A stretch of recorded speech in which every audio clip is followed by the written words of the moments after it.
Bismillahirrahmanirrahim. Assalamualaikum warahmatullahi wabarakatuh. Perkenalkan, saya Dara Azalia Wahda dari Program Studi Farmasi Universitas Islam Bandung. Pada kesempatan kali ini, saya akan memaparkan sedikit mengenai kajian literatur potensi penerapan teknologi plasma pada kain tekstil mengandung bahan alam sebagai peningkat antimikroba. Kain merupakan benda yang digunakan sebagai kebutuhan primer manusia karena memiliki fungsi dan peran yang sangat penting. Di antaranya adalah penggunaan pakaian, penggunaan underwear seperti kaos dalam, penutup badan seperti manset hijab, dan juga pembalut kain wanita yang digunakan untuk menampung darah pada saat menstruasi. Bahan yang biasa digunakan berupa polyester yang mengandung bahan dasar sintesis asal petrokimia. Karena ketahanan kain polyester itu tidak perlu diragukan lagi karena dapat bertahan pada berbagai kondisi dan juga cepat dalam menyerap cairan seperti keringat dari dalam tubuh.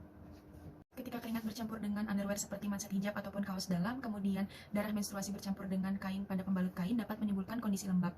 Kondisi lembab tersebut dapat terjadi beberapa masalah, diantaranya adalah keputihan ataupun bau badan yang disebabkan oleh mikroba yang tumbuh di kondisi lembab tersebut seperti bakteri ataupun jamur.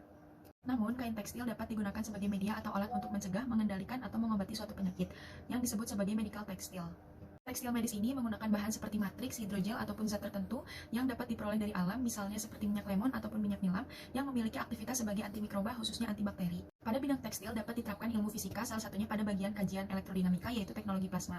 Teknologi plasma ini merupakan teknologi yang digunakan untuk meningkatkan sifat antimikroba dari bahan alam, kemudian meningkatkan sterilitas dari bahan kain, dan juga dapat membuat permukaan kain menjadi lebih kasar secara nanometer untuk dapat menyerap lebih banyak bahan. Berdasarkan uraian tersebut, maka bagaimanakah pengaruh teknologi plasma dalam meningkatkan sifat antimikroba dari bahan alam?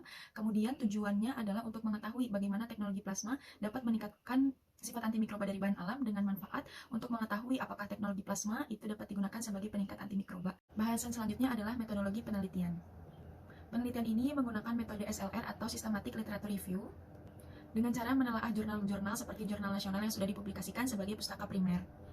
Penelitian ini terdiri dari beberapa tahapan. Yang pertama, perancangan, pencarian, pengambilan jurnal, penyaringan jurnal, analisis data, serta pelaporan hasil yang diperoleh.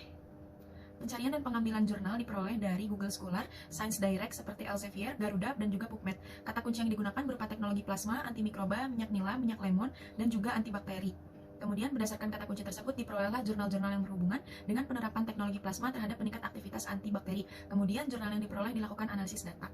Plasma itu sendiri merupakan bentuk keempat setelah padat, cair, dan juga gas, di mana plasma ini sendiri merupakan gas terionisasi yang timbul karena adanya radikal bebas akibat lucutan listrik pada tegangan tertentu oleh dua elektroda yang memiliki muatan yang berbeda. Metode plasma yang digunakan berupa metode plasma dingin, yaitu plasma pijar corona dengan generator berupa jarum tajam yang berfungsi sebagai konduktor untuk menghasilkan listrik sehingga listrik itu dapat terkonsentrasi pada satu area saja. Plasma pijar corona ini dipilih karena penggunaannya yang sederhana, kemudian modifikasi permukaan tekstilnya itu hanya terbatas pada permukaannya saja sehingga tidak dapat merusak struktur permukaan kain secara lebih dalam. Nah, plasma pijar corona ini memiliki mekanisme kerja, yaitu terdapatnya ionisasi gas antara muatan yang setara dengan ion positif dan negatif yang disebabkan karena terdapatnya daya elektromagnet pada tekanan atmosfer ataupun vakum pada suatu reaktor dengan suhu ruangan.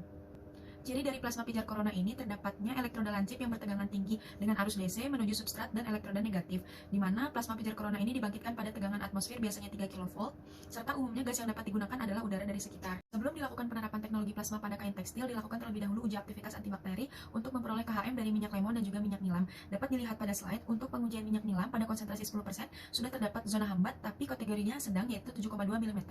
Oleh karena itu, digunakanlah konsentrasi 20% dengan pertimbangan bahwa minyak nilam kurang dari 30% itu masih aman untuk digunakan atau tidak toksik. Kemudian untuk minyak nilam dapat dilihat pada slide, pada konsentrasi 80% dapat menghambat bakteri dengan diameter zona hambat sebesar 9,825 mm. Oleh karena itu, konsentrasi 80% dari minyak nilam digunakan untuk merendam kain tekstil, di mana semakin tinggi konsentrasi yang digunakan, maka semakin besar pula tingkat kemampuan dari minyak tersebut dalam memberikan aktivitas sebagai antibakteri. Setelah kain tekstil diberi teknologi plasma, kemudian direndam menggunakan bahan alam, selanjutnya diuji aktivitas antibakterinya, dan pada slide terbukti bahwa untuk minyak lemon yang tadinya memiliki diameter hambat sebelum dilakukan proses plasma pada kain tekstil tersebut sebesar 11,75 mm, naik menjadi 13,53 mm, dan untuk minyak nilam pada kain tekstil sebelum terjadi pelakuan plasma, diameter hambatnya sebesar 11,25 mm, dan setelah dilakukan plasma pada kain tekstil tersebut terjadi peningkatan menjadi 13,05 mm, sehingga terjadi peningkatan diameter zona hambat pada kain tekstil yang diberikan kedua bahan alam tersebut. Terjadinya peningkatan diameter zona hambat dari minyak lemon dan juga minyak nilam pada kain tekstil yang diberikan teknologi plasma itu terjadi karena adanya beberapa mekanisme dari plasma tersebut. Yang pertama, karena plasma menggunakan udara sekitar yang terdiri dari 78% nitrogen, 21% oksigen, dan juga 1% gas lainnya seperti H2O. Kemudian terjadi input tegangan berupa 3 kV listrik searah yang dapat membuat udara sekitar itu menjadi berhamburan yang disebut dengan mekanisme grafting atau penguraian molekul menjadi radikal-radikal bebas. Kemudian radikal-radikal bebas tersebut itu bergabung satu sama lainnya membentuk agen sterilisasi seperti ozon, kemudian sinar UV dan juga H2O2 di mana molekul-molekul tersebut merupakan agen sterilisasi. Ketika agen-agen tersebut diberikan secara terus-menerus terjadi proses yang namanya etching atau pensekesaan. Proses tersebut diberikan secara bombardir yang dapat membuat permukaan kain itu menjadi lebih kasar. Ketika permukaan kain menjadi lebih kasar, dapat membuat celungan-celungan ataupun tempat deposit dari zat aktif untuk dapat diam lebih lama di dalam kain tekstil tersebut. Hal itulah yang dapat membuat terjadinya peningkatan aktivitas mikroba dari kedua bahan alam tersebut. Berdasarkan pembahasan yang sudah diuraikan sebelumnya, peneliti menyimpulkan bahwa teknologi plasma itu dapat meningkatkan sifat antimikroba dari bahan alam seperti minyak lemon dan juga minyak nilap dengan dua mekanisme utama yaitu grafting dan juga etching yang dapat membuat deposit atau celungan bagi bahan alam tersebut dapat tinggal lebih lama pada kain tekstil. Sehingga aktivitas antimikroba yang diberikan pada kedua bahan alam tersebut dapat meningkat karena adanya bantuan dari teknologi plasma. Demikian yang dapat saya sampaikan, semoga informasinya bermanfaat, kurang lebihnya mohon dimaafkan. Wassalamualaikum warahmatullahi wabarakatuh.